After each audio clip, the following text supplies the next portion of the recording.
Students नमस्कार। आज का टॉपिक है मोस्ट 11 क्वेश्चनों को लेकर आया हूं जो अधिकतर उत्तर प्रदेश पुलिस के प्रीवियस एग्जामों में पूछे गए प्रश्न हैं दोस्तों। आइए चलते हैं दोस्तों, समय ना वेस्ट करते हुए फर्स्ट क्वेश्चन को स्टार्ट करते हैं। क्वेश्चन क्या है दोस्तों, राष्ट्रीय जलीय जीव कौन सा है? यानी कि भारत का जो राष्ट्रीय जलीय जीव है दोस्तों कौन सा है दोस्तों? यानी कि गंगेटिक डॉल्फिन है दोस्तों। यानी कि गंगा जी की जो गंगा नदी है दोस्तों उसकी कौन सी है? यानी कि गंगेटिक डॉल्फिन यानी कि वो घोषित किया गया दोस्तों। ठीक है, कब किया गया घोषित दोस्तों? इसको घोषित किया गया था 5 अक्टूबर 2009 में, यानी कि घोषित किया गया है दोस्तों।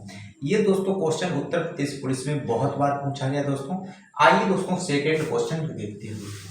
सेकेंड दोस्तों क्वेश्चन क्या है, कंधे की हड्डी होती है दोस्तों। यानी जो कंधे की हड्डी होती है दोस्तों उसे क्या कहा जाता है दोस्तों? यानी कंधे की हड्डी को क्या कहा जाता है? इसके फुला के नाम से जाना जाता है दोस्तों। ठीक है दोस्तों, बात करते हैं तीसरे क्वेश्चन की। तीसरा क्वेश्चन बहुत बार एग्जाम में पूछा गया दोस्तों, क्या है? यानी कि अमृत क्रांति का संबंध किससे है दोस्तों? पूछा गया था क्वेश्चन, अमृत क्रांति का संबंध किससे है दोस्तों? किससे है दोस्तों? ये नदी जोड़ो परियोजना से इसका संबंध है दोस्तों। ठीक है, नदी जोड़ो परियोजना दोस्तों। ठीक है, अब दोस्तों बात करते हैं चौथा क्वेश्चन। चौथा दोस्तों क्वेश्चन क्या है, हरित क्रांति। दोस्तों आपसे पूछ दिया जाए हरित क्रांति का जनक कौन है दोस्तों? यानी कि एम.एस. स्वामीनाथन है दोस्तों। ठीक है, एम.एस. स्वामीनाथन है दोस्तों। यदि आपसे पूछ दिया जाए श्वेत क्रांति का जनक कौन है दोस्तों? श्वेत क्रांति का जनक कौन है? यानी कि वी कुरियन है दोस्तों। वी कुरियन को श्वेत क्रांति का जनक माना जाता है दोस्तों। ठीक है, आज बताते हैं दोस्तों जो हरित क्रांति शब्द दिया था दोस्तों किसने दिया था दोस्तों? चौथा क्वेश्चन है दोस्तों, हरित क्रांति शब्द किसने दिया था दोस्तों? ये विलियम गॉड एक थे, यानी कि जो वैज्ञानिक, उन्होंने हरित क्रांति का एक नाम दिया है। यानी कि हरित क्रांति नाम किसने दिया दोस्तों? यानी कि विलियम गॉड ने इसका नाम दिया था दोस्तों। ठीक है, अब दोस्तों नेक्स्ट क्वेश्चन है दोस्तों, क्या है?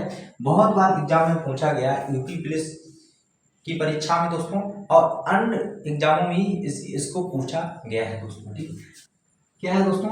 हड्डी को हड्डी से, यानी कि जो हड्डी को हड्डी यानी बोन टू बोन, हड्डी को हड्डी से जोड़ने वाला ऊतक है दोस्तों। जोड़ने वाला ऊतक कौन सा होता है दोस्तों? लिगामेंट होता है। लिगामेंट होता है। मोस्ट इंपोर्टेंट क्वेश्चन दोस्तों, बहुत बार पूछा गया ये प्रश्न, बहुत सारे एग्जामों में पूछा गया। ठीक है, अब दोस्तों नेक्स्ट क्वेश्चन की बात करते हैं। यदि आपसे पूछ दिया जाए हड्डी से मांसपेशी, यानी कि हड्डी से मांसपेशी, इधर क्या था दोस्तों? हड्डी टू हड्डी, और इधर हड्डी से मांसपेशी। हड्डी से मांसपेशी जोड़ने वाला ऊतक कौन सा है दोस्तों? टेंडल है दोस्तों।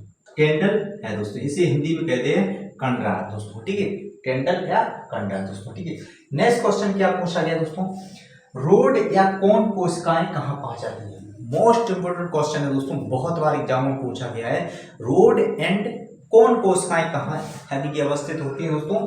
ये होती हैं हमारी आंख में होती है दोस्तों। ठीक है, आंख में होती है दोस्तों रोड एंड कोन कोशिकाएं दोस्तों। ठीक है, नेक्स्ट क्वेश्चन की बात करते हैं दोस्तों। नेक्स्ट क्वेश्चन क्या है, वेरी वेरी इंपॉर्टेंट क्वेश्चन, बहुत बार एग्जाम में पूछा गया, खासकर एसएससी के एग्जामों में अधिकतर पूछा गया और उत्तर प्रदेश पुलिस में भी ये पूछा गया प्रश्न है दोस्तों। क्या है, पलाश का वैज्ञानिक नाम क्या है? पलाश का वैज्ञानिक नाम क्या है दोस्तों? Buta monosperma. क्या है दोस्तों? Buta monosperma. Most important question है दोस्तों, अधिकतर पूछा गया एग्जामों में दोस्तों। ठीक है, नेक्स्ट क्वेश्चन क्या है दोस्तों, ब्यूटा मोनोस्पर्मा होता है जो पलाश होता है वो जंगलों में पाया जाता है। जंगलों में पाया जाने के कारण इसे जो गर्मियों में इसे रेड कलर का दिखाता है, जैसे नहीं अग्नि जल रही होती है दोस्तों, उसी तरह से रेड जलानी दिखने के कारण इसे क्या कहा जाता है? जंगल की आग भी कहा जाता है। जंगल की आग किसे कहा जाता है दोस्तों? पलाश को कहा जाता है, जंगल की आग कहा जाता है। ठीक है दोस्तों, नेक्स्ट क्वेश्चन क्या है, झूठ को पकड़ने वाली मशीन को क्या कहा जाता है? झूठ को पकड़ने वाली मशीन को क्या कहा जाता है दोस्तों? यानी कि पॉलीग्राफ कहा जाता है दोस्तों, पॉलीग्राफ क्या कहा जाता है दोस्तों। यदि आपसे पूछ दिया झूठ को पकड़ने वाली मशीन को क्या कहा जाता है, पॉलीग्राफ, या झूठ को पकड़ने का अध्ययन क्या कहा जाता है, यानी जो कोई झूठ बोले तो उसका अध्ययन करने के लिए, यानी उस अध्ययन को क्या कहा जाता है, तो उसे पोलोग्राफी कहा जाता है दोस्तों, ठीक है। अब दोस्तों क्या है नेक्स्ट क्वेश्चन देखिए क्या है, सोडियम पेंटाथोल लिक्विड संबंधित होता है दोस्तों, सोडियम पेंटाथोल लिक्विड होता है दोस्तों, वो किसमें यूज किया जाता है दोस्तों, अचेतन या बेहोश के लिए, अचेतन या बेहोशी के लिए ये प्रयुक्त किया जाता है दोस्तों, ठीक है। दोस्तों नेक्स्ट लास्ट क्वेश्चन है दोस्तों, बहुत बार एग्जाम में पूछा गया है, ये भी वेरी वेरी इंपॉर्टेंट क्वेश्चन है दोस्तों। भूमध्य रेखा पर कोरोलियस बल का मान होता है, भूमध्य रेखा पर कोरोलियस बल का मान होता है, कितना होता है दोस्तों, यानी कि 0 होता है दोस्तों। ये थे दोस्तों मोस्ट यानी कि 11 क्वेश्चन। यदि आपको हमारी क्लास पसंद आई तो चैनल को अधिक से अधिक लाइक शेयर एंड सब्सक्राइब करना ना भूलें। ये क्वेश्चन वही है दोस्तों जो previous year Uttar Pradesh police में पूछे गए।